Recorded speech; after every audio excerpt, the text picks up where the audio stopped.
we'll go ahead and start. I want to thank you for tuning in, for giving this amazing course a shot. I'm very excited about this because really in the past 10 days, this has completely changed my life. I had been, well, a little bit about me, I guess, to start with, and then we'll really get into the crux of this. Um, I am, as you may know, a professional conjure man working on all levels with his particular interest in exorcism and deliverance, the casting out of demons and evil spirits and intentions. And I had not really worked in the New Testament tradition with this just because it's not how I was raised. And I had been having a conversation with a colleague about 2 weeks ago about his deliverance ministry working in the New Testament tradition. And it just connected a few dots real quick. And all of a sudden, I could clearly see how I could apply this to my own life immediately. And specifically to a problem that I was struggling with. Now, a little background about this. I became addicted to cigarettes, nicotine, around the time I was 14, 15 years old. And I smoked a pack a day easy for most of my life, more than that, a long time. Unfiltered, Lucky Strikes to start. That was the first thing I smoked. And at the time I quit, I was smoking about between 1 and 2 packs a day, or between half a pack and 2 packs a day of Djarum Black clove cigars. And really a heavy habit, known chain smoker. And anyone who's worked spiritual work with me knows when I'm working, I can easily go through 3 packs of those things a day, 36 cigars in a day. Really heavy, constant. And I'd been wanting to quit for a while. In April, so about a month ago, I attempted to quit around Passover, a great time of liberation. I made it about 24 hours, and it started to feel not good.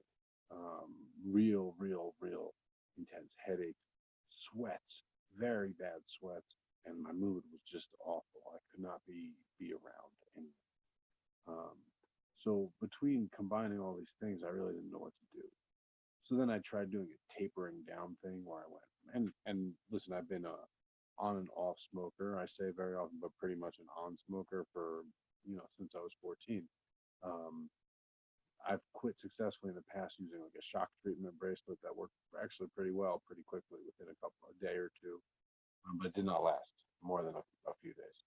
I've quit just by cold turkey since high school a couple times, but obviously it didn't take. What's different this time, and I'll get into it a little more, is how I feel around all the triggers and all the things that used to just be the hardest part for me. And that's what's really different here. So we'll talk about that. Now,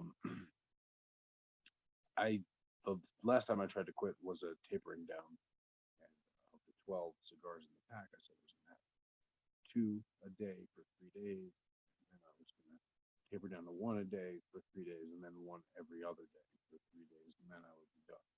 Well, I got to the every other day one, and I smoked them all, and I bought another pack. And this had just been after I'd had this conversation with a colleague about his deliverance ministry, and connecting those 2 facts, my need to be delivered from this, and some of the techniques and technology and principles that I learned from this man. I put together this method that has completely changed everything for me. Now, I can say that when I say put together, I should say I received this method, because this method came straight to me from spirit. This entire working, virtually every word of it, every concept of it came to me as a complete whole. I did not sit there and reason through this and figure it out. And it came to me in a moment of need and desperation. So that's why I said I received this. Now, what is different is that every other method I've seen trying to control these things, and when we're talking about addiction, we're talking about something we don't like, that we want to get out of this, okay? And when I've seen spiritual methods for dealing with this, it's usually attacking. So for example, if someone's trying to quit cigarettes, they'll go ahead and put their pack of cigarettes, or just the cigarettes, with pins and needles and hot pepper, and bury it in a graveyard like you might with an enemy. Well, that approach works for a while for me, but in the end, it's more patient. Okay. So then the next thing that came about was uh, I've seen people approach quitting smoking by just their willpower and then spiritually fortifying their willpower against this temptation. And this works for a time too, but then you get into a situation where someone is already willpower compromised. Maybe they're at a party, they're having a couple drinks, their inhibitions are lowered, maybe they've been awake for a long time, maybe they're under a great deal of stress, right? And those are the situations where you see people break because their willpower is already being strained by another factor, right? By either, you know, intoxication, if you will, or again, under a situation of stress, your willpower is already affected. You only have so much willpower in a day, and it's really being used up already. So when I approached it and I started thinking about demons and what they do and what we do when we do exorcism, when we do deliverance, that's when I really got interested, because what a demon does primarily is it deceives. Okay. The name Satan in Hebrew, Shaitan, the adversary. Okay? He's the great deceiver. You think of the snake in the Garden of Eden. It's the liar, the deceiver. And this is at the core, the absolute essence of letting go of an addiction, a compulsion, a bad habit, any of these types of cycles that we're talking about. All these things are based on a falsehood. Either, in the case of an addiction, that you need this thing, even further, and we'll get into it, that you enjoy this thing. We'll get into that. In the case of a compulsion, in the case of an old wound, in the case of a trauma that still carries a wound that still affects our lives, this is the result of a deception that was made at a very young age in reasoning through a situation or in understanding the patterns of causality in the situation. And it's not accurate and it's not true, but we hold on to it. And more importantly, it holds on to us. So we'll get into that again as we go into the methodology and the approach of what we're going to do.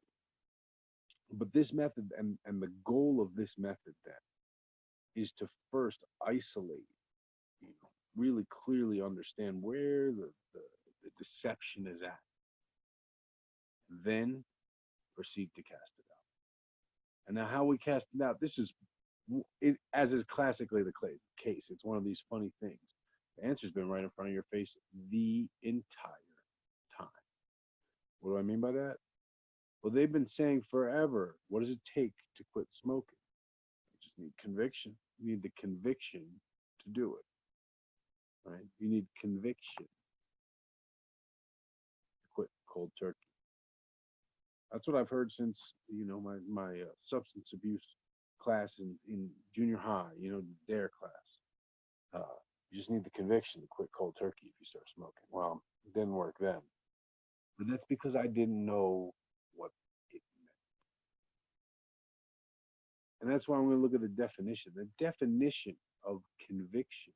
Well, what is conviction? When we think of conviction, it makes me think of a courtroom.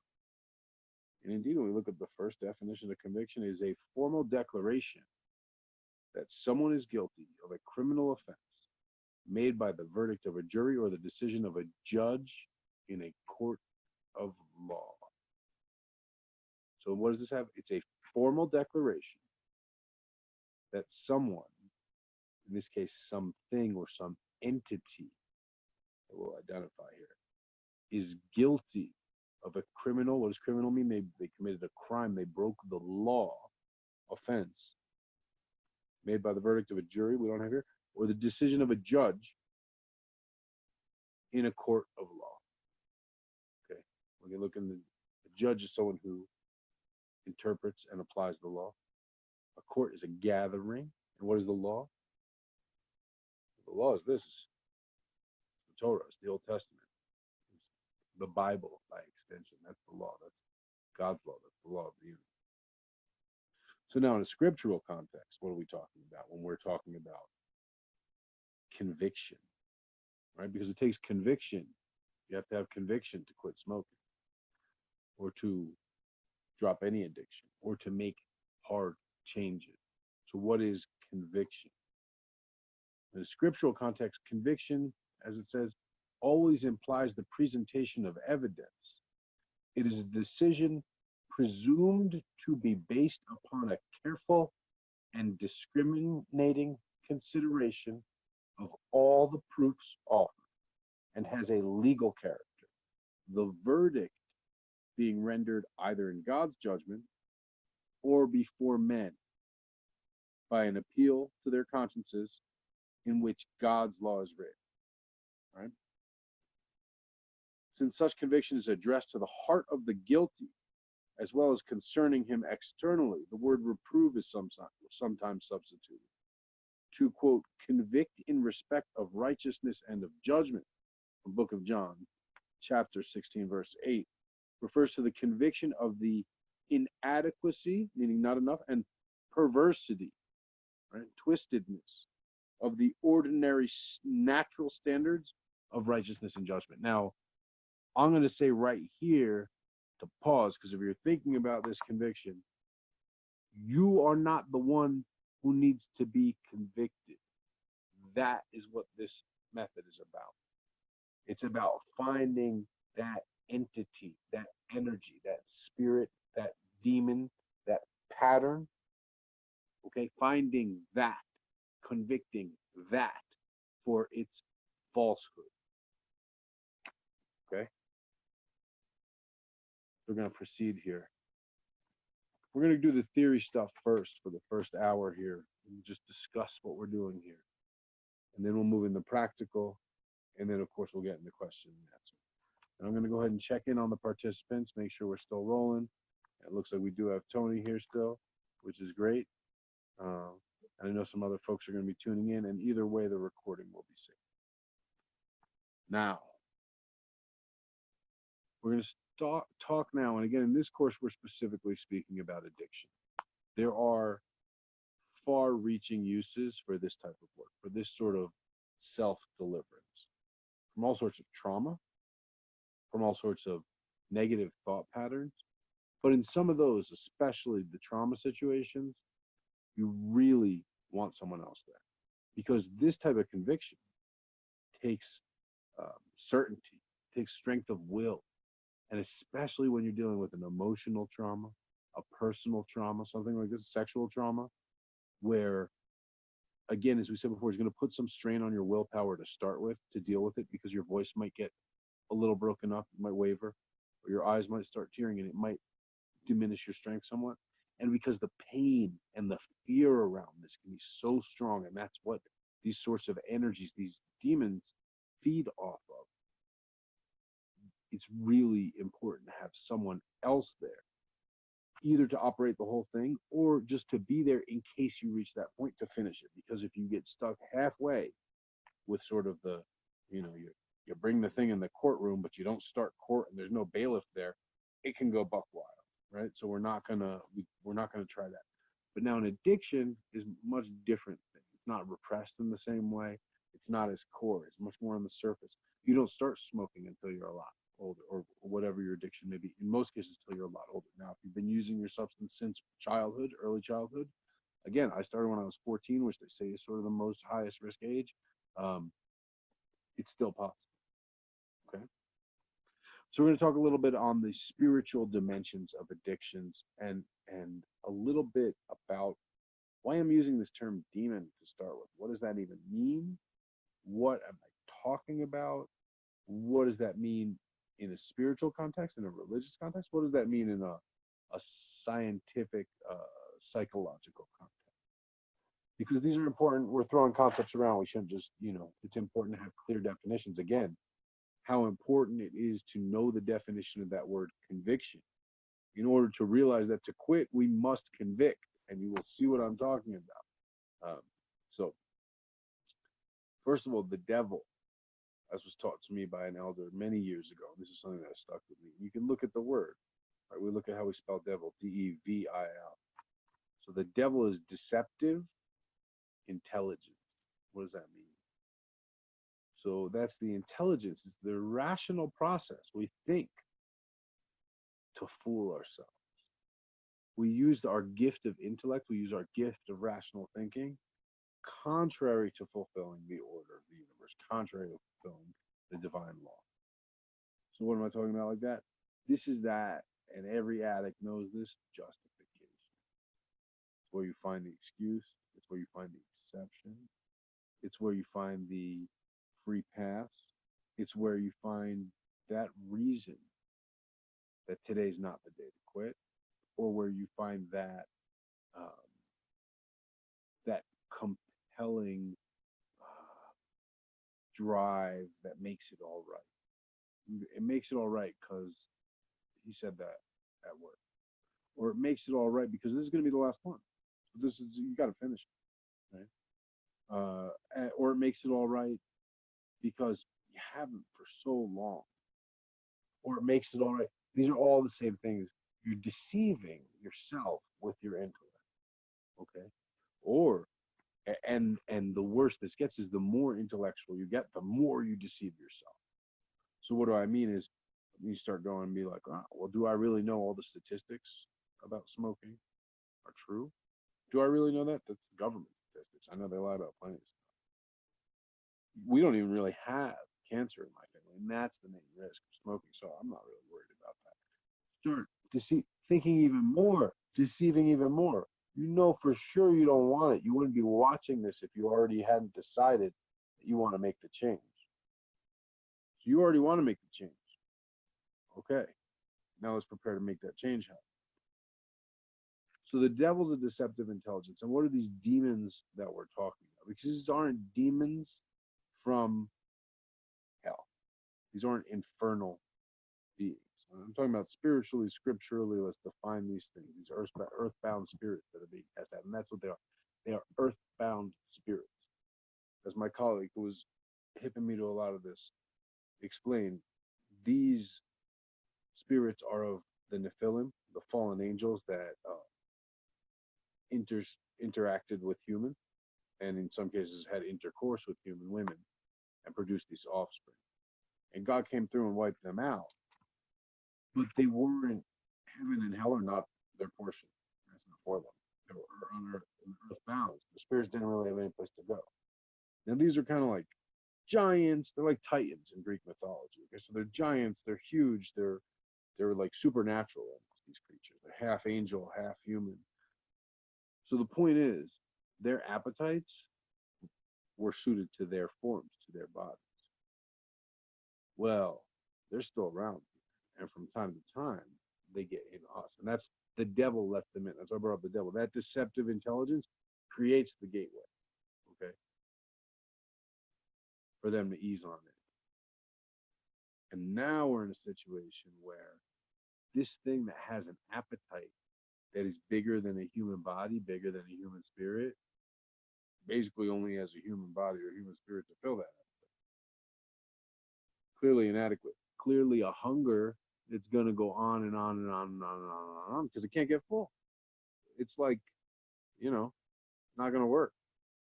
So this is what the spiritual aspect of what we're trying to cast out. And the same in the psychological aspect. It's a hunger that's not attuned to the reality of the body.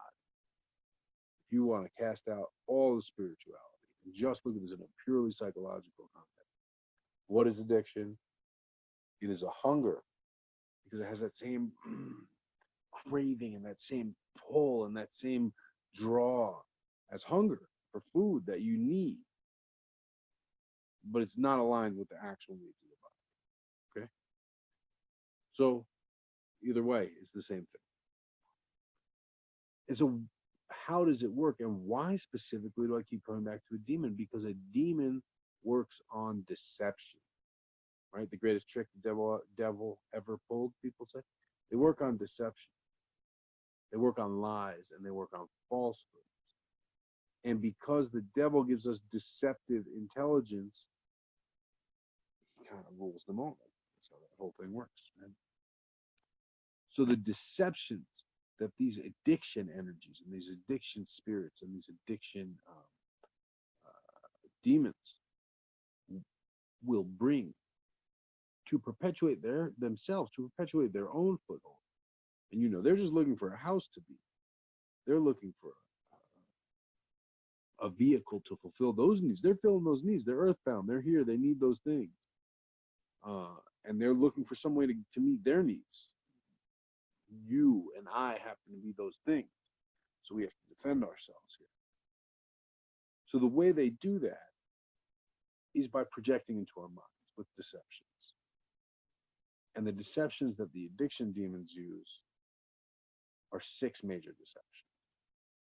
The first deception that they hit us with when we're trying to quit and when we're in our addiction is time distortion. It's really subtle. It's not obvious. But we don't realize how much time we lose to our addiction. We don't know how long has actually happened since our last fix. And that's what happens with chain smoking, right? I was a chain smoker. I could smoke, like I said, 36 in a day. That's more than 1 an hour. How? I'm only awake for okay, so on those days I'm awake 16 hours, but that's constant. So how does that even happen? And that's because time distortion. The amount of time that's passed since the last one is completely distorted. And the amount of time it takes to consume one is completely distorted. It's all whacked up. All right, so they don't erase your memory per se, right? But it fiddles with your perspective.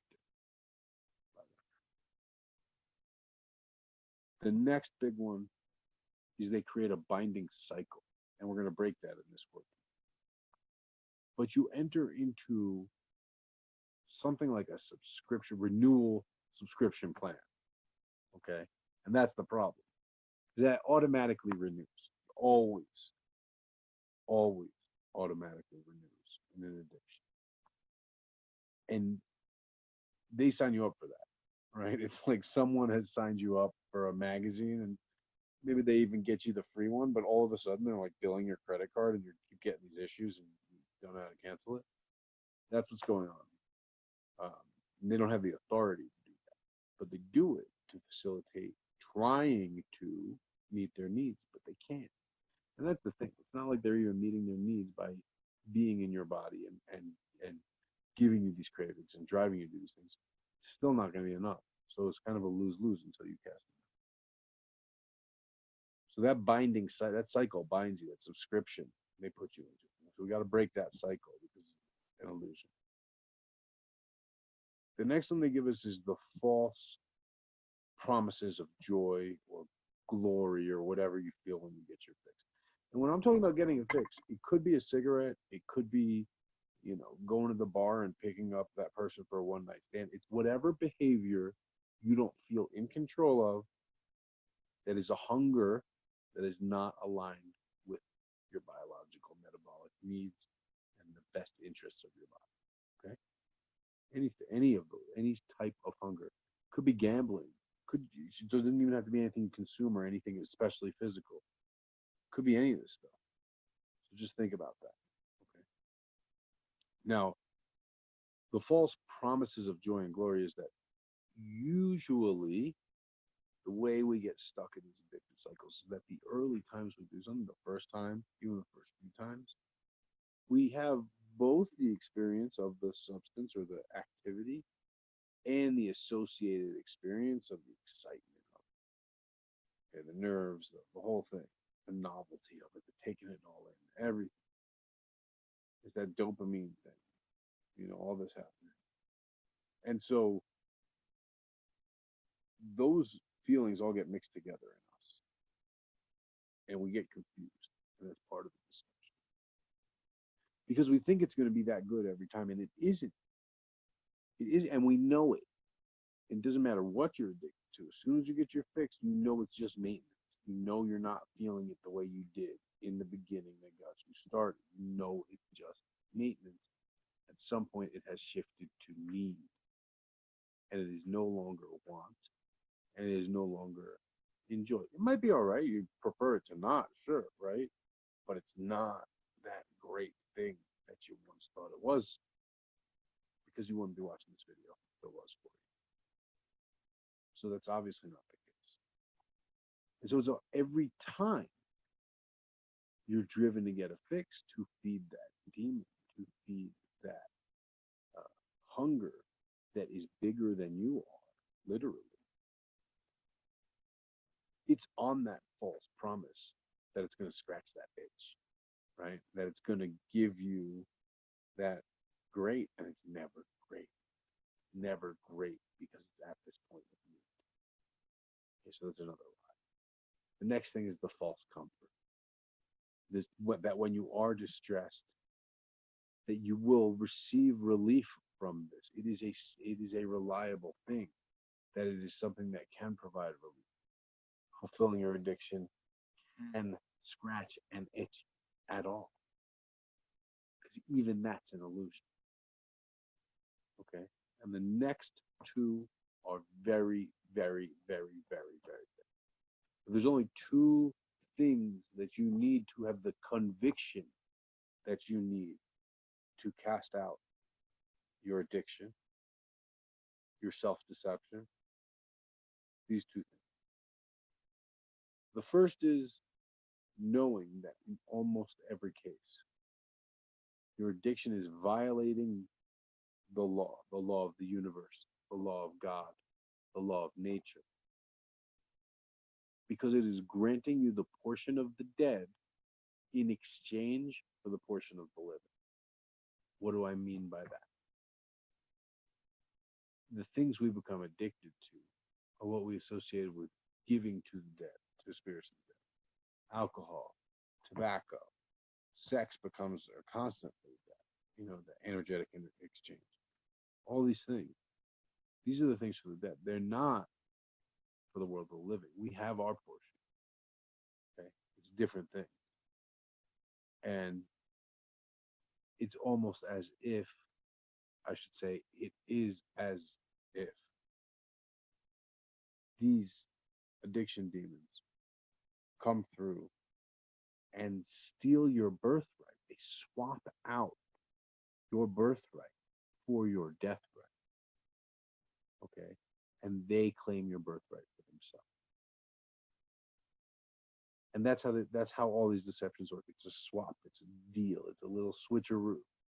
They think no one knows. A little shell game. They think no one notices.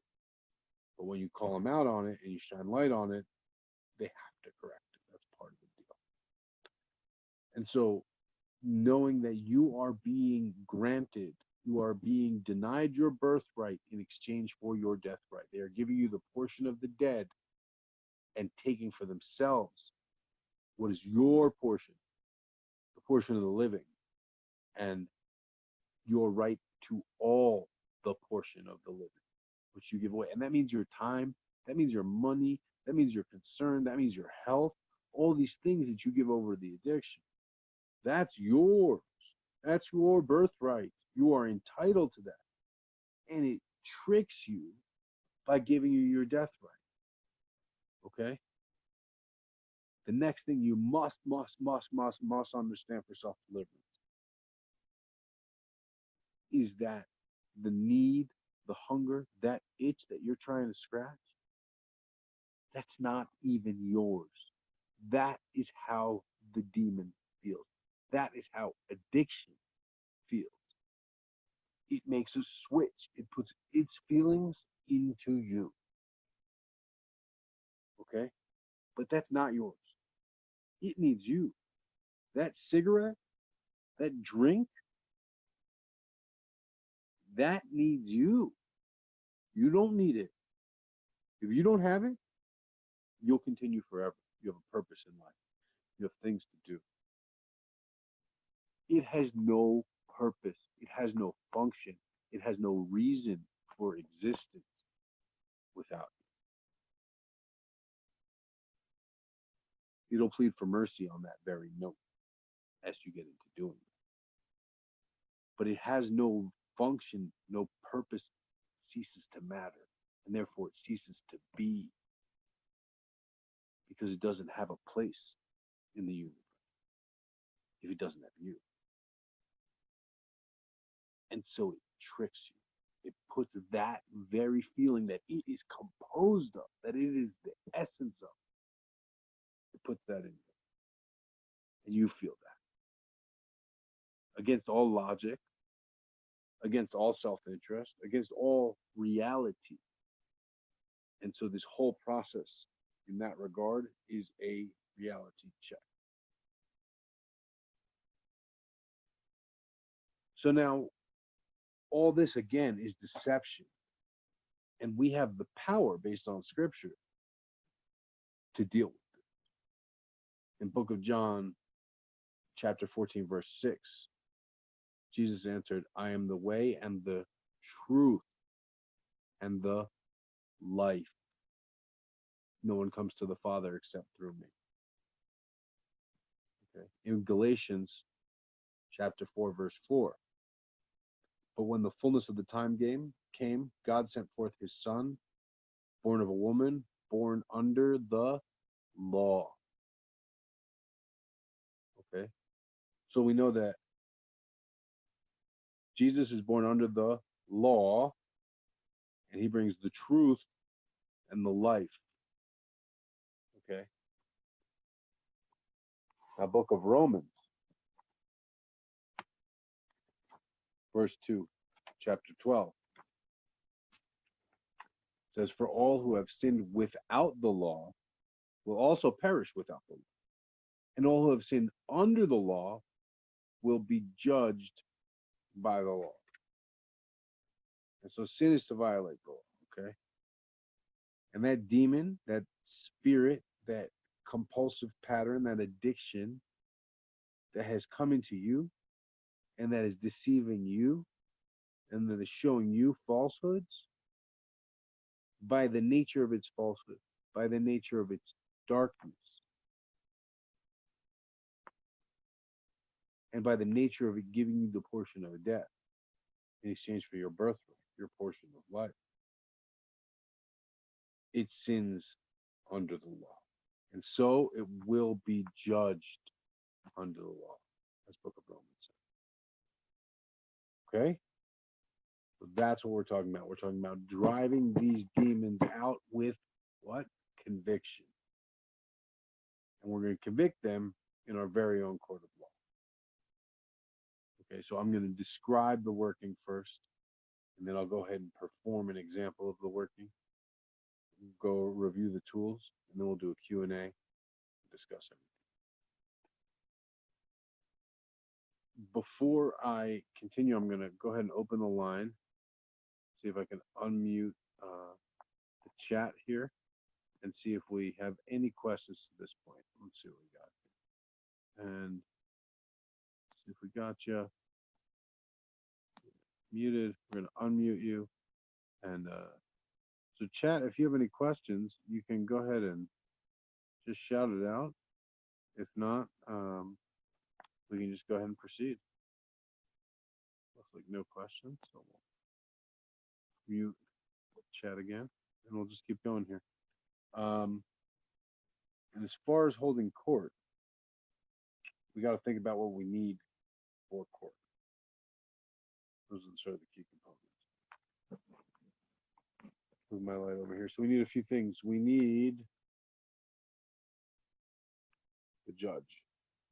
The judge is the Almighty God, represented here with the cross. Okay. We need the law. Here I have a Torah scroll. Could be a copy of the Bible. Works the same. We need the bailiff, who's going to escort that spirit or that the accused into custody. And here we have St. Michael. St. Michael candle as well. We need the courtroom. I have this pie tin here. You can use table surface as well. We need the accused. That's in you. We're going to get it out of you as the first step of this process. And we're going to talk about how we're going to make this all work. So the and then we're going to need the sentence. We'll go through it. So the first thing in court to make court work is we got to issue a summons. We got to get the right person in the courtroom to hold them accountable. This is really important. Okay, when you're calling your whatever you're calling out of yourself, your addiction, demons associated with your addiction, with your compulsions, with your behaviors that you're trying to change. When you're calling them out of yourself, there's 3 ways you can call them. And you have to call them all. The ones, if you try to just say like a general class of them, they're not coming. You got to call, right? You can't just send a court summons to a house and say everyone at this address. No, it has to have your legal name. Your full legal name is going to be on that thing. Then you have no choice but to answer the same here. So there's 3 ways you can call it. You can call it by its name. And so in this case, the name might be addiction. Okay. You can call it by what it does. It's just like a person, especially if you think in olden times, they have their name and their trade, their profession. So this is the same. It identifies you. Just like last names. Like English last name Miller. There's a guy who ran a mill. Right? The last name Cooper. There's a guy who made barrels. Last name Fletcher was a guy who made arrows. Right? So the job becomes the name. So what does it do? Is the next thing. And in this case, we can talk about driving the want of nicotine, driving the want of tobacco, driving the habit of smoking, all these things. And you have to list them all. Okay? And then how it enters and exits, where it comes and goes by. And that can be through a behavior. And so everything that comes through, again, when we're talking about this stuff, by way of intoxication of alcohol, by way of stress, by way of loss of resilience, by way of exhaustion, and even further, by way of consuming tobacco, by way of consuming nicotine, because that's what drives the chain smoking, you see? Okay? So we want to cover all these.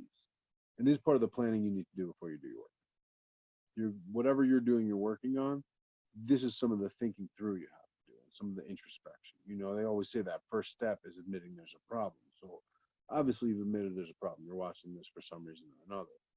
So that next step then is understanding that problem and really understanding the full scope and scale of the problem, right? Well, how big is this problem? It's probably pretty big and pretty deep, especially if it's been going on for years and years and years and years, right? I feel like, you know, my kid's 5 years old. My marriage has been going on a long time. My marriage has been going on 12 years, you know. My smoking addiction has been going on for a quarter of a century. I started smoking cigarettes before I started driving a car, before I started listening to any of the music I listened to, before I started, you know, shaving. You know what I mean? So when you think about how long some of this stuff's been with you and how deep that is, there's a lot to it. A lot more have gotten in by now. If you're trying to quit something you just started last week, much easier. But generally, it's something that you're really needing spiritual support for. Something much deeper. You got to understand the different components. Let's say it's overeating, right? So these are the demons that come in on bad self-esteem. These are the demons that come in on stress. And you can say demons, or you can even expand that further. You can say demons, energies, spirits, patterns, thoughts, emotions, or behaviors. You call all those.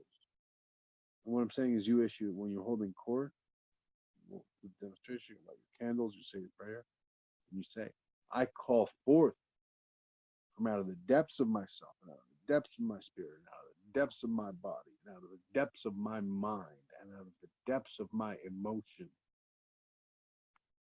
Then you say what you're calling for. You list them all out. Just like you're summoning them to a matter in court. You're holding court here, right? You are having a conviction, the conviction to quit. Okay. Then you need to state the charges against them. And in this case, the charges are violation of God's law, violation of the universal law, violation of the law of nature, by the crime of lying, by the crime of deception, by the crime of untruthfulness. How were they untruthful? Well, we listed those 6 deceptions before. You can play those back, and even better, give specific evidence again. So we stated their crime. Now, the specific evidence is, go back and name a time. Or you name a time where you have experienced the time distortion. Or you go back and you name a time, or you should do all these, where you felt the binding cycle when you bought the last pack. Or you name a time that they didn't fulfill on their promises of glory or joy that you would experience, or of comfort. and you name a time, and then you just straight up speak to granting you the theft of your birthright. So you're accusing them also of theft, stealing your birthright, the portion of the living, all the portion of the living, and how they've instead given you the portion of the dead, theft, fraud,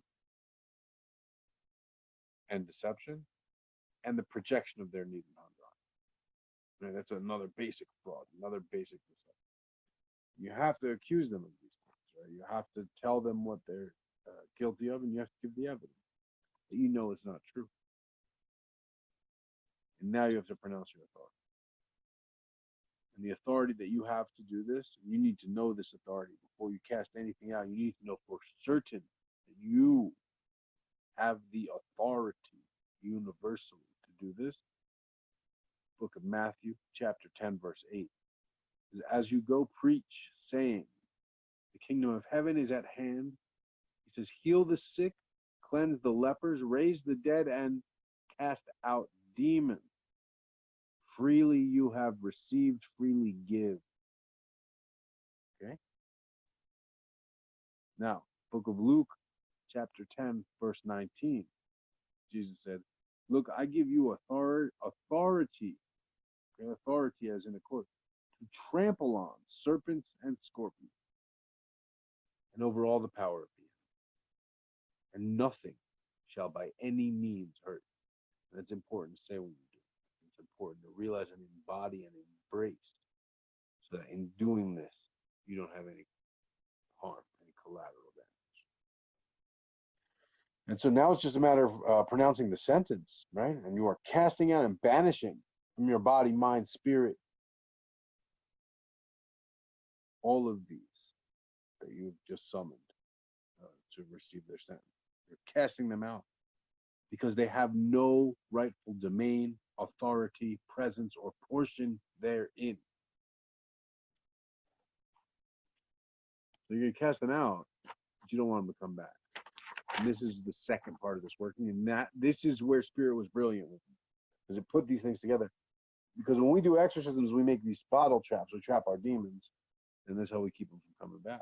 King Solomon does this, in his practice. So what we do now is that we're going to kick the demon out. It's almost like you jump him as soon as he gets outside the corner, as soon as he gets in jail. We imprison him. How do we imprison him? We imprison him in the very fucking thing he made us think we wanted, because he loves that, because that's how he gets at us. He has that need for it. It's his need. Okay. So I don't smoke this brand. I don't smoke these. I bought these to demonstrate. I took most of them out to give as offering to native spirits. But you have your brand. And it doesn't have to be cigarettes. If you're overeating's your thing, whatever your snack is. If it's ice cream, it's a little tricky because it melts. You know what I mean? But you like ding dongs, ho-hos, cookies, fucking Doritos, whatever your snack is, go get it. A box is best. Okay. If it's internet porn, go ahead and print out some porn. Get some hard copies going. Or it's your association, whatever your ritual is, whatever the physical thing you can associate with. For some deeper workings, you have to create that physical association. That's beyond the scope of this course. We're going to explore those in some later things. You want to stay on top of time. This is basically going to be your trap. And this is your bait, right? We know that smokes get them excited, right? So we got smokes in here. There's 3 left in here. Now, one thing is, and why this is not a full pack, and why this is not an empty pack, is this is your chance to interrupt the pattern. We talked before about how they sign you up for the subscription. This is how you cancel your subscription. The subscription works based on running out. When you don't run out, you don't need to get more. When you have some, you don't need more. And so part of how this all works is making sure you already have some, so that it doesn't auto-renew, so to speak. And so if you decide you want to quit, you're going to do this working, you're going to have one last pack or wherever you're at, don't smoke that pack to finish. Don't try to smoke it done and then I'm done after this pack. Don't do that. You smoke till you're ready to do the work on that pack, and then whatever's left in that pack, whatever's left in that box, whatever's left in that bag, whatever's left, that's what you're using as the bait in your trap. And that's the last you're ever going to use. Okay? And from now on, all that ever is to you is bait for demons. So that's the bait. What's the trap? For the trap, we're going to use roots. Devil shoestring, tie up the devil. Use archangel root, angelica root.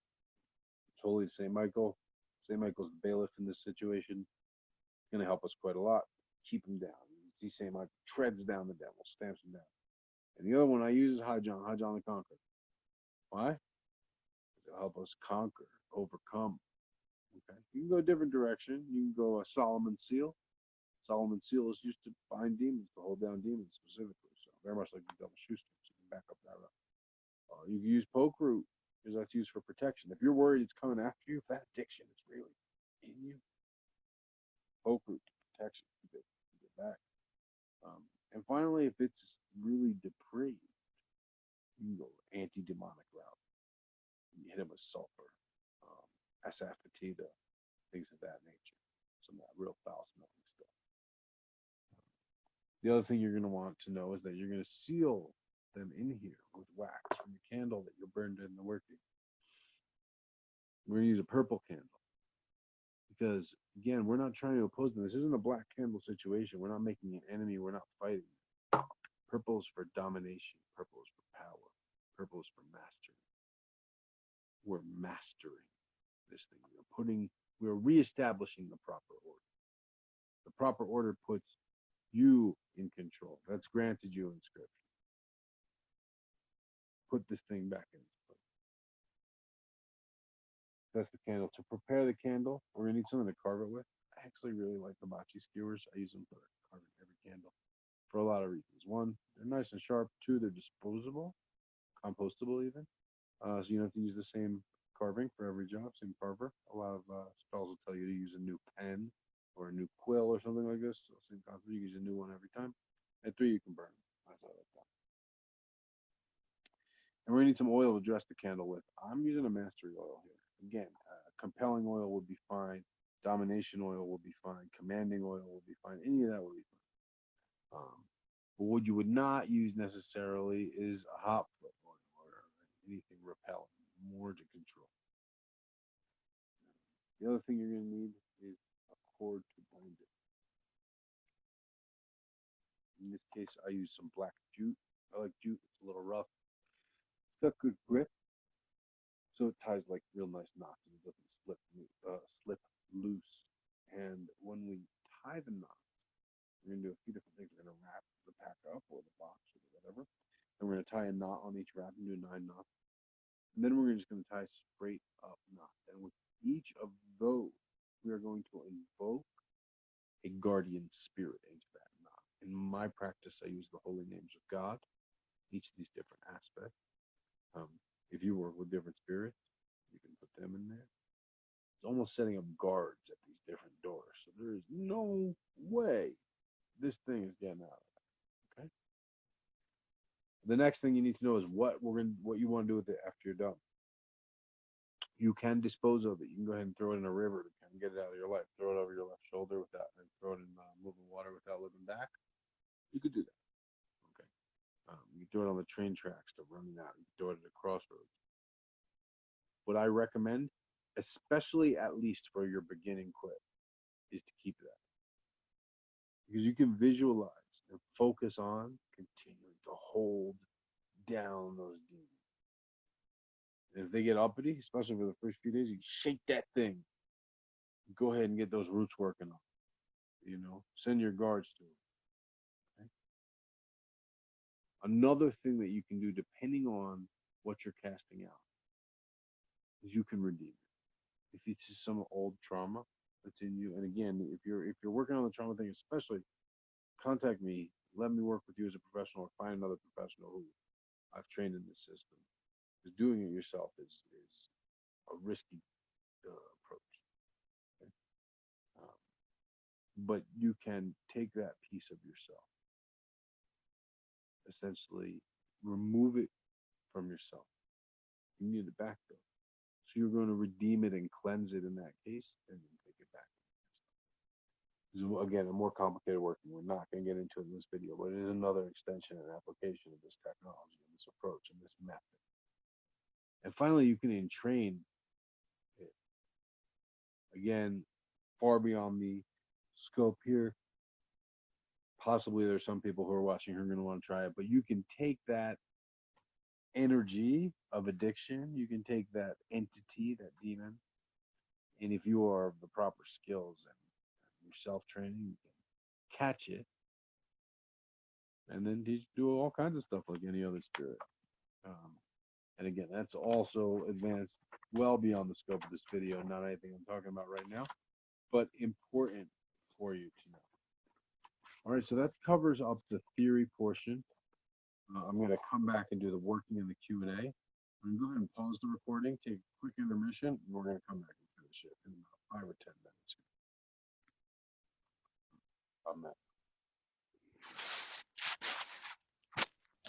So it's lit our main candles.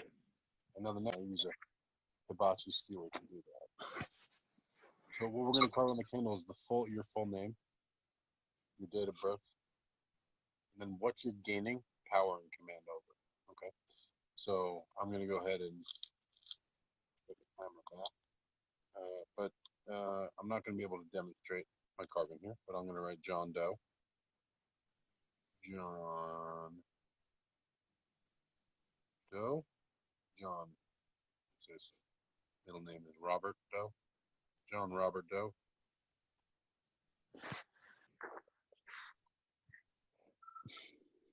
Now you see I'm carving it from the wick to the base. And that's really important. The direction matters. This is the power. We're bringing the power to you and down into the work. That's why we're using purple. If we were using a candle to cast out, we'd be going from the base to the tip. Okay? But that's not what we're doing.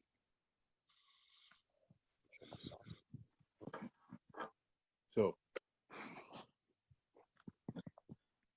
we're going to carve the name first. Now we're going to go ahead and carve the date of birth. I'm going to say good old John Robert Doe was born on February 17th, 1986.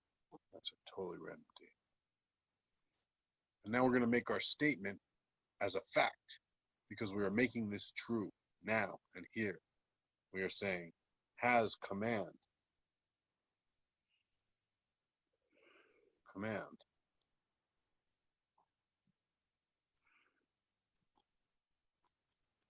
And mastery.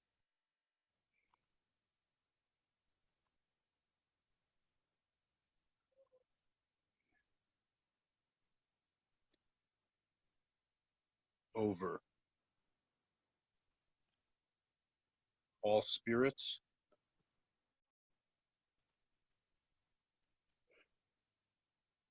energies,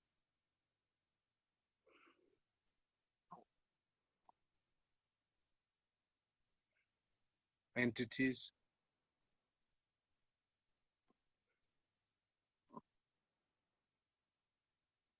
demons,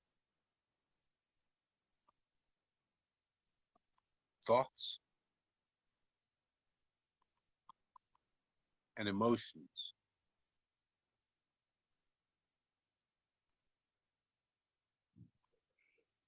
Related to tobacco and nicotine. Okay, so we have that carved. So now we're going to take our oil. Again, I'm using a mastery oil. You can use a compelling oil. You can use a controlling oil, domination oil, anything of that nature. Again, I'm going to address the wick first.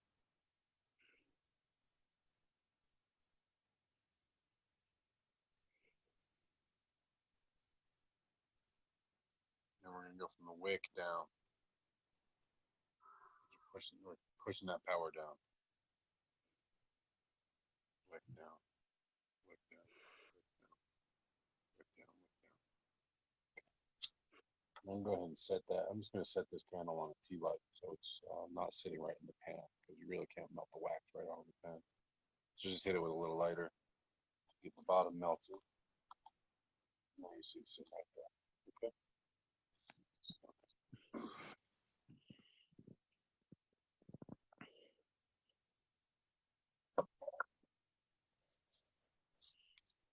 Now we're going to take this flame from the candle on the right.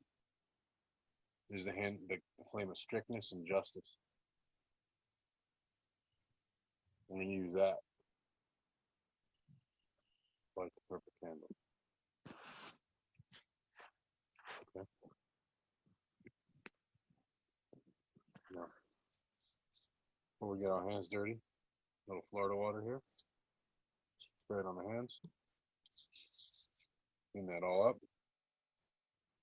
Keep that little Florida water. Keep St. Michael a little bit.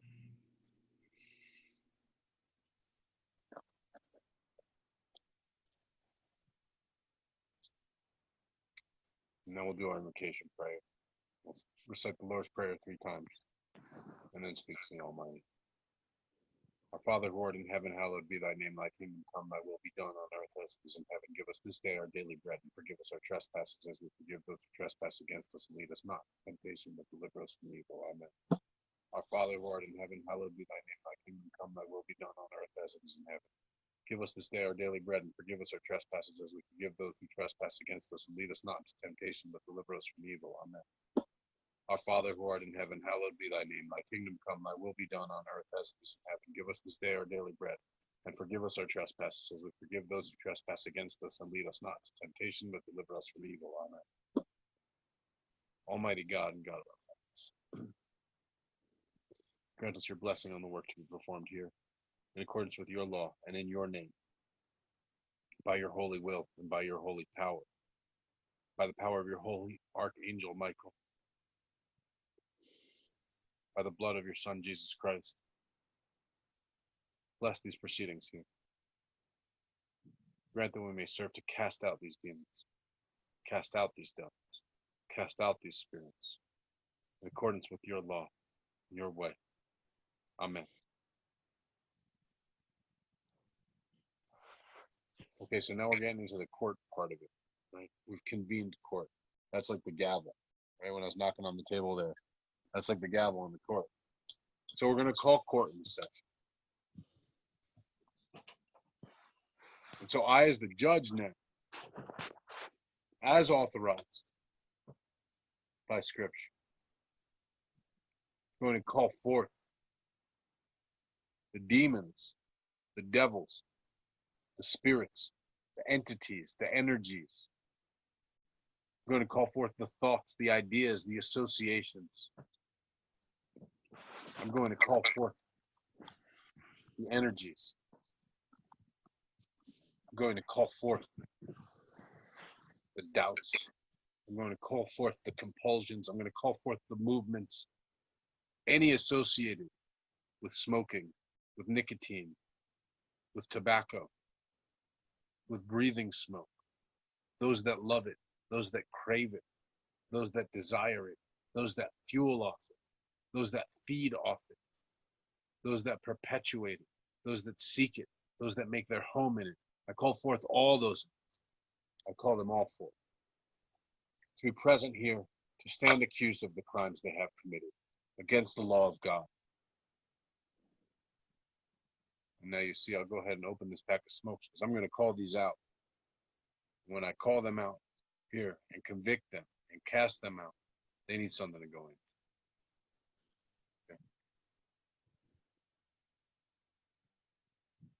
I call forth all the spirits, energies, demons, thoughts, emotions, vibrations, patterns, sequences that cause perpetuation of the desire for nicotine, tobacco, or smoke, that cause any sense of enjoyment or anticipation to be associated with those things, but that otherwise affect the consumption of tobacco, nicotine, or smoke.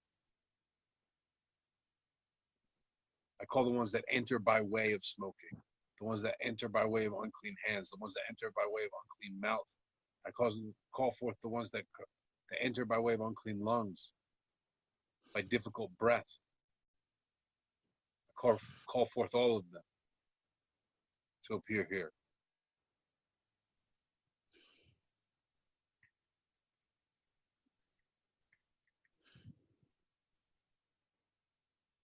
All those called forth, I charge you with violating the law of the Almighty God, the law of the universe. I charge you with the crime of deception. I charge you with falsehood. I charge you with lying, speaking with a lying mouth against the virtuous way.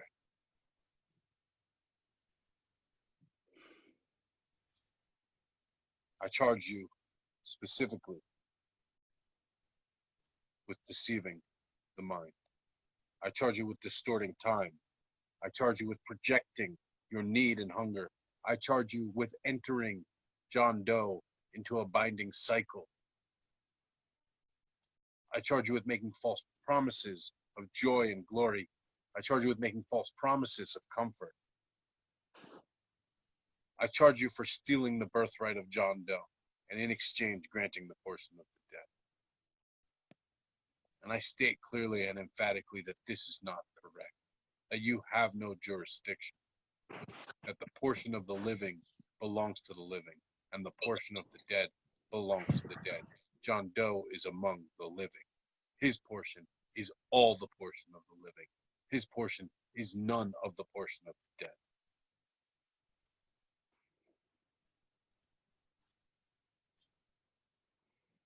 In evidence against you, I show the repeated pattern of addiction. In evidence against you, I show the pattern against the interest of John Doe himself, the hunger that is not compatible with himself. You have deceived this into him, and for this deception, you are hereby held accountable, and you are punished.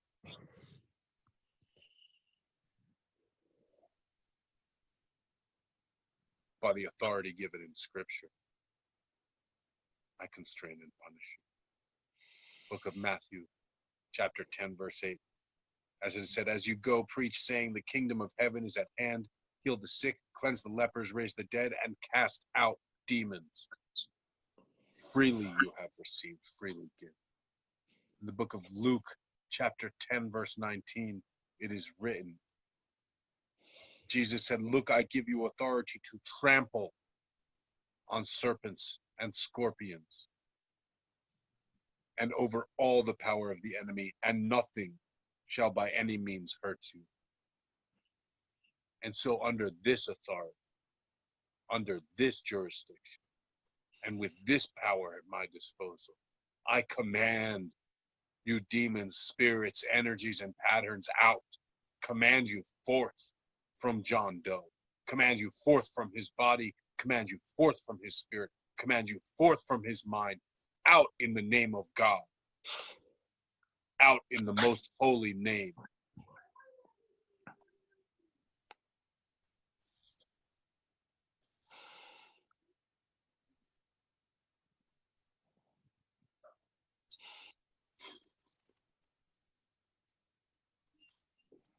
And so you'll have John Doe or whomever blow into the pack of smokes.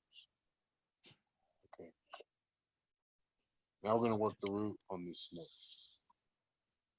Because that part so far, we got the demons out now, but now we want to keep them back and we want to make it so that you don't have to worry about it. John Doe doesn't have to worry constantly about fighting the urges. So the first thing we're going to do, get a piece of devil's shoestring and just heat it up over the flame. We don't want to burn it. We don't want it to catch fire. This is going to soften it, but most importantly, it's going to wake it up too. And so we can call to it. It's a devil's shoestring. In the name and by the power and by the virtue of the holy archangel Saint Michael. He treads down the devil, Satan, the deceiver, and the liar. So you are empowered to tie down the devil and the demon, evil spirits, and all those who do us harm. And so you are retained. So when you heat the shoestring up, it becomes real pliant, It's easier with cigarettes, depending on what you're quitting. It may not be possible to do this, but if you can go ahead and just take that real soft shoestring and wrap this up. You can even tie a knot. You got fast enough, well, it's still fine. Might have waited a little too long here for a knot. You can just wrap that up and bind it. You see.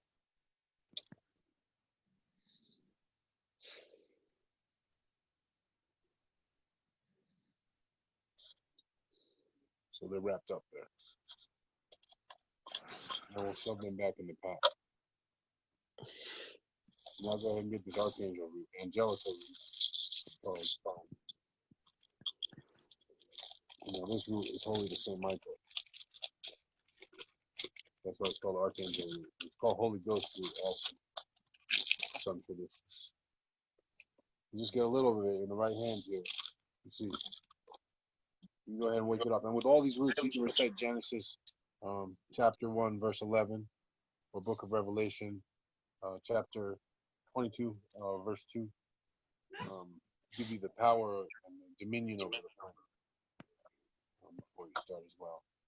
I'm going to hold this in my right hand, hold it over the candle flame, and allow the heat and the energy of this holy fire to enter into this root, to enter into this archangel, to recollect to it the holy fire of Saint Michael Archangel, to awaken it to its power and its virtues, to bind down evil, to cast it out, to tread down all wickedness.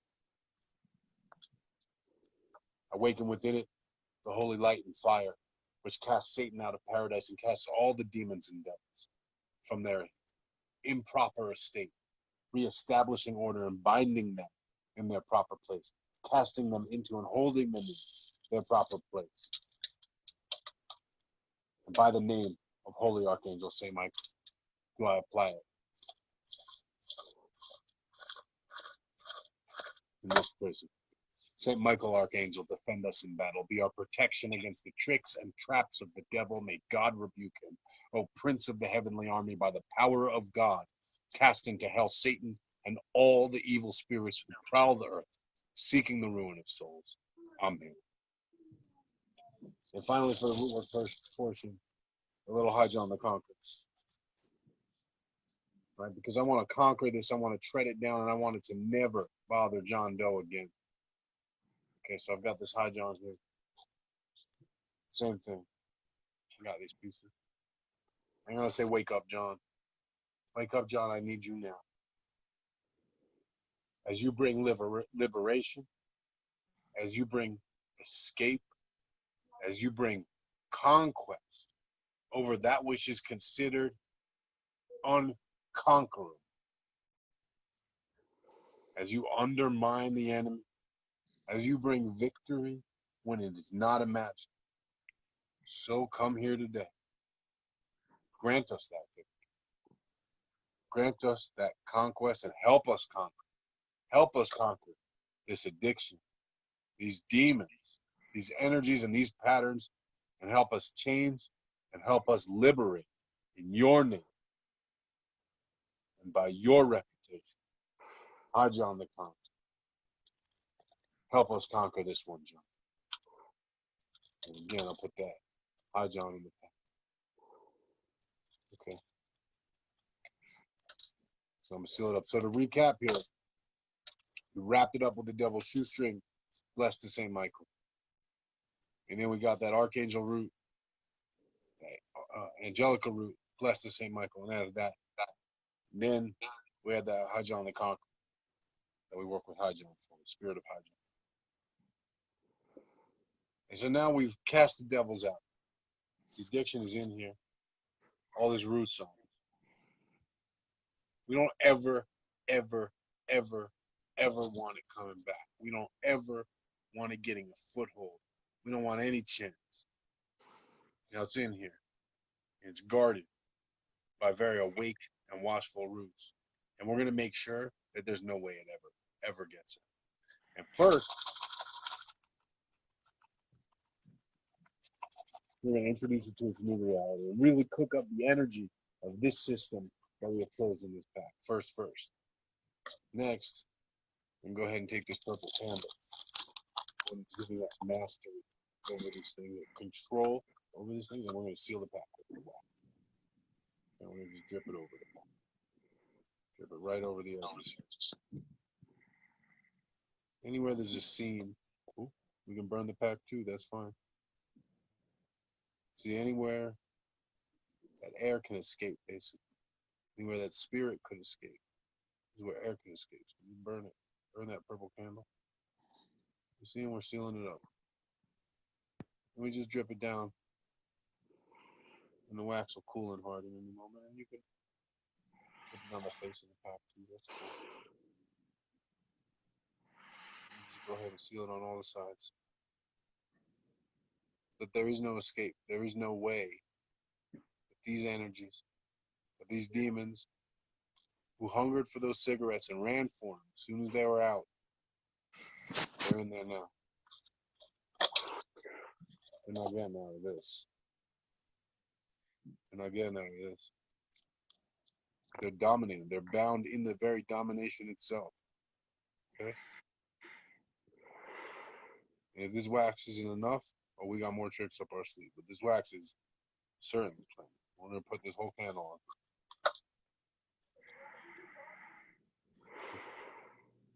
And melt this whole candle on here. Just layer the wax on. Again, every crack, every crevice. And this is for a pack of cigarettes. If you're doing something else, if you're doing a box of, junk food, ho-hos or whatever, you can do the same thing. You're doing a baggie of cocaine or something, and, crumple it up and just seal it in a ball of wax, right? Just melt layers and layers of wax in it. The whole point is you seal it. You're building a wall around it. You're encasing it. You're building this shell of wax. It's like the pack is the cell, but now this is the whole prison. It is imprisoned. It is imprisoned. It does not get to come out. It is being punished for violating the law because it is a liar. And it'll plead with you. It can very well plead with you at this point or in the point prior to this, where your smoking habit, you'll think it's talking to you, or it'll be your own mind. It might start to tell you this is silly.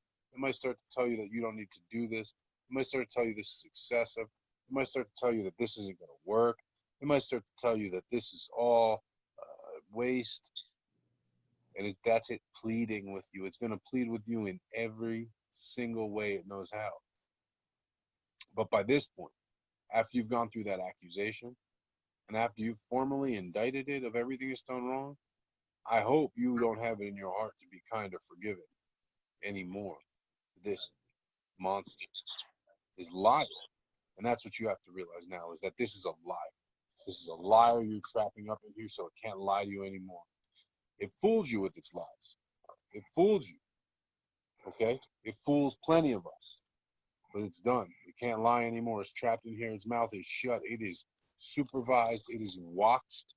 There are guardians upon guardians and seals upon seals. And so now I've sealed all the edges and all the parts. So now I'm just going to go around and seal everything. I like covering the logos, everything that we associate with the brand, everything that we associate with the ritual of smoking, everything we associate with the habit. And again, now this isn't going to apply to every addiction. It's going to apply to many of them. Go ahead and just seal it. Seal it. Cover it in that wax. Imprison it. Because again, this purple candle is your power over this situation. Your power over these energies, these demons, these entities, all this. Your power over this habit, over this addiction. So you're taking your power and now you're covering over its signs, over its sources of energy, its sources of strength. Right? Because that's what its symbols are. The symbols encompass its whole spirit. You're going ahead and you're covering those with your control, with your power, your domination. Because you have them. And that's what you're going to find after, when you're done with this working, what you're going to find, and what's going to impress you, even more than the fact that you're not going to want to say, that's for sure. But you're going to find that power that you've called up in this working, it applies. That's your power. You found your power.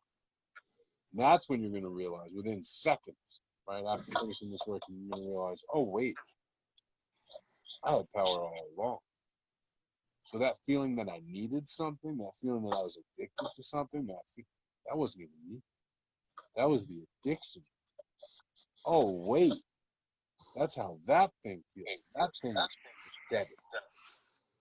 You're gonna feel like that thing is pathetic. It is so beneath you. It is so utterly contemptible and worthy of contempt and utterly contemptuous.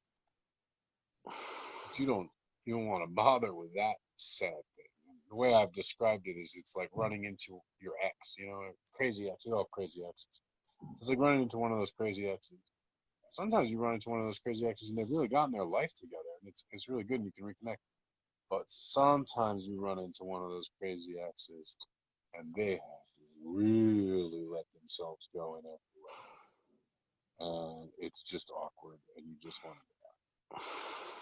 This is going to turn your addiction, your smoking habit, and those demons into one of those crazy exes. You understand? Because you're going to see it for what it really is. You see it for what it really is now. You see that it's just a deception. It's just a lie.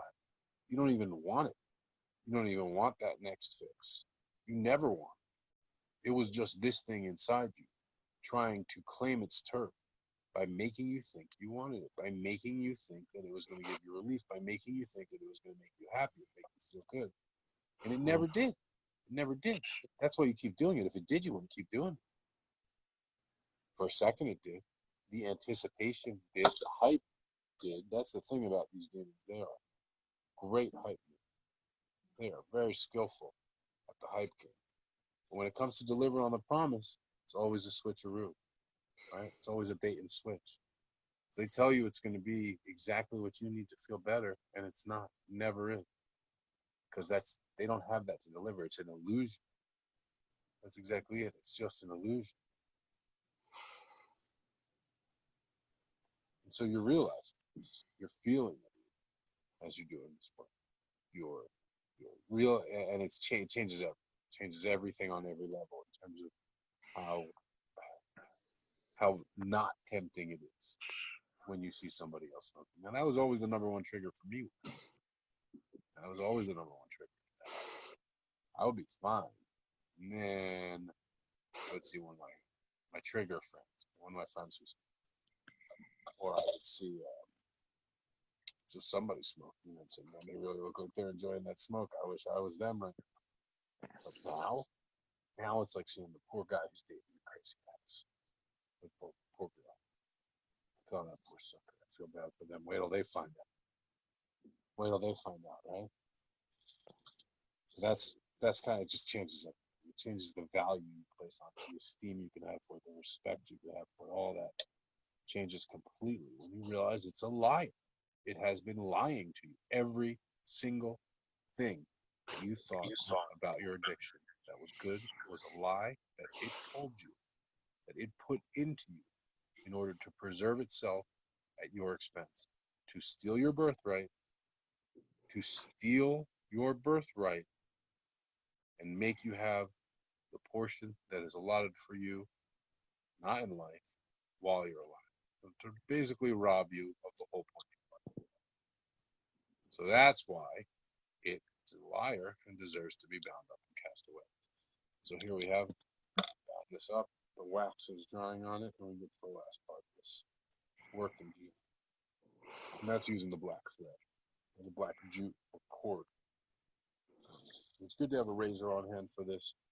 You can cut it, and you're going to want to get, you're enough times to wrap it up 9 times, enough length. So it's going to, differ depending on the size of what you're buying. Razor here. Just cut myself some of this jute.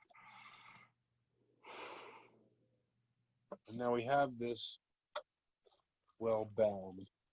Right, nothing's coming out. You see the crevice here, completely filled in with wax. This side, all the creases are totally filled in with wax. Marketing and deception is covered over and reclaimed, okay, with power and authority. And so now we can go ahead and start to bind it. And when we talk about binding it, you're going to want to tie these square knots. And we're going to bind it as many times as you can. Then we're going to just tie 9 knots on the end and set the guardians that I spoke of before. First, we're going to tie this square. So, bind it. And we'll wrap around again.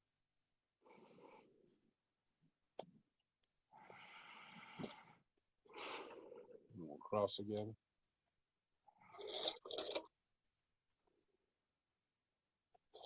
And then we'll wrap around again. A couple pieces of wax will fall off, but we've got the tray here.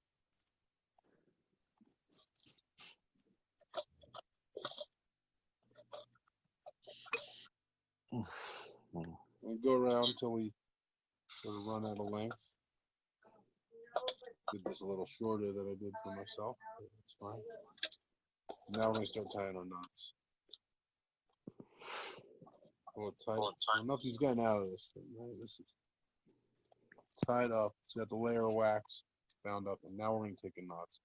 For the knots again, I use the holy names. You can use the name of any guardian spirit that you work with. You can use the holy names.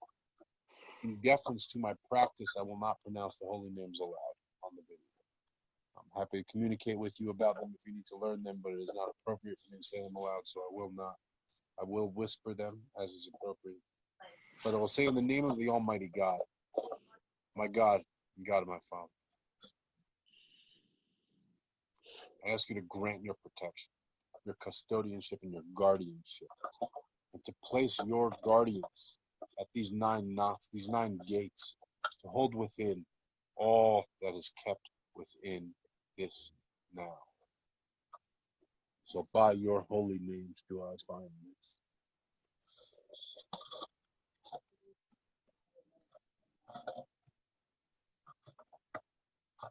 And so what I do is I set up the knot,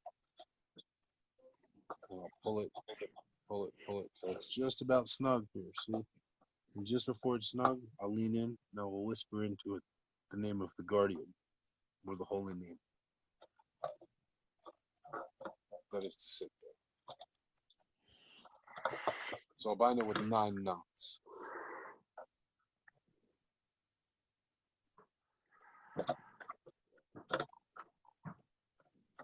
Etc. Keep this completely bound up. And when it's done,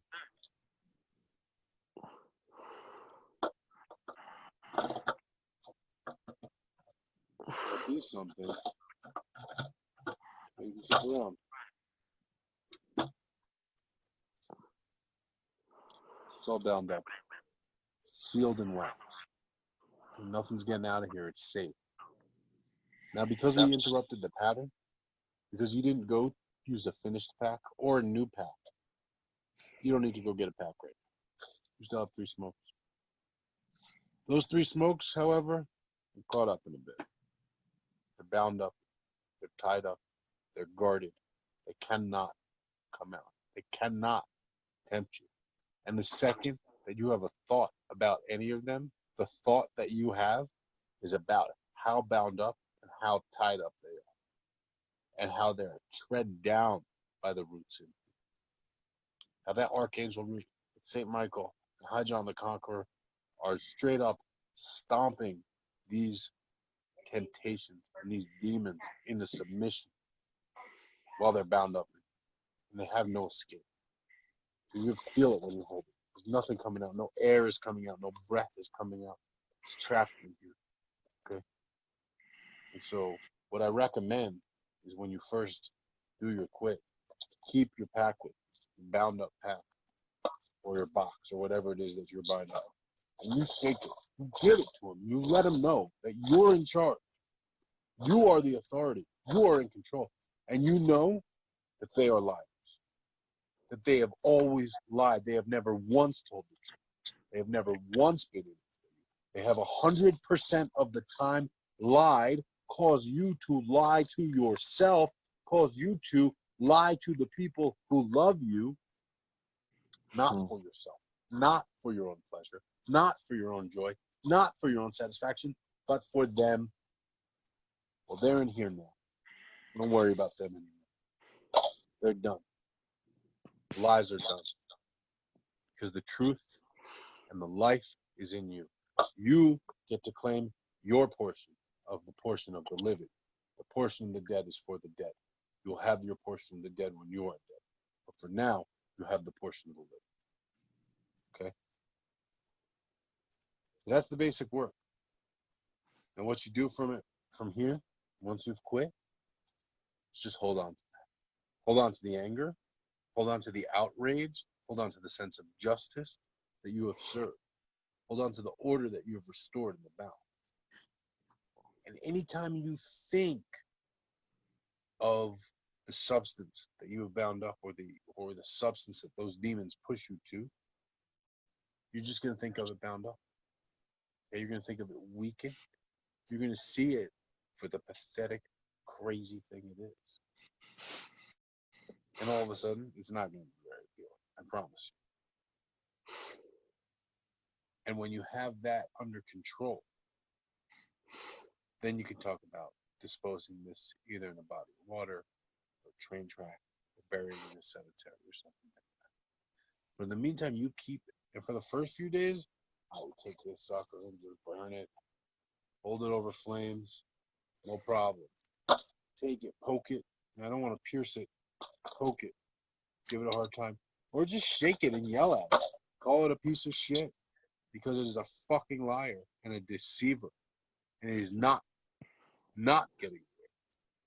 It's going to pay. It is paying now, and now it's getting weaker and weaker and weaker as it is bound up and cut off from its source within you. It's getting weaker and therefore easier for you to dominate, because you are in control of it. You have it tied up. You see it for what it is. You're not falling for its lies anymore. Now you can keep it in control. And that's what it takes. That's all it takes to cast them out, bind them up, control them, and keep your authority. I'm going to see if we have anyone else in the chat now, and if I was able to get people tuning in for chat. I'm not sure that I was for the Q&A, so I'm kind of trying to just anticipate the questions I've seen as I've discussed this with people. And so the biggest question that I have received is, how well do you think this is going to work? And I'm going to say that this is going to work better than rehab. It's going to have a better success rate than rehab. I'll tell you why. Because you're not sitting there fighting it. The fight's over. The roots are in there doing the work. And what I mean is, when you may even be, let's say you're watching a movie and they're doing whatever. So you're quitting smoking, you're smoking cigarettes in the movie. You're not going to be like, oh man, I missed that. First of all, the only thing you're going to think of when you see that cigarette is what's going on with that pack. Meaning, man, those cigs are getting messed up. They're all tied up with devil shoestring. They're covered in that high john. They're covered in that archangel root. They're bound up in there. They're tied up with the knots. They've got 9 guardians set upon them. Okay, those are the associations you have now with how removed and how safe you are from them. And the next set of associations, where even if you weren't safe, how much of a liar they were. Okay, so when you have that in perspective, it really sets up that personal wall. You don't want it because it's just gross. You see it for the disgusting thing it is. No matter what it is, no matter what happens, it's reached the point where it's disgusting because it's just plain. And now you know. And now it's not going to play anything because it's tied up, it's bound up, it's not going anywhere. All right, on that note, if you're watching this and you've got more questions, please feel free to email me. I'm at HoodooMoses, HOODOOMOSES @gmail.com. Also on Instagram at HoodooMoses. Shoot me a DM. Either way, give me about a week to respond. I am pretty busy, but I will respond to you. I always do respond. And if I haven't responded in a week, please ping me again, because it's likely that I missed your message in some way or another. On that note, I want to thank you for tuning in. I want to remind you again that you have the authority and the power and the responsibility to cast out your demons, to regain control of your life, to use these methods so that they cannot harm you, okay?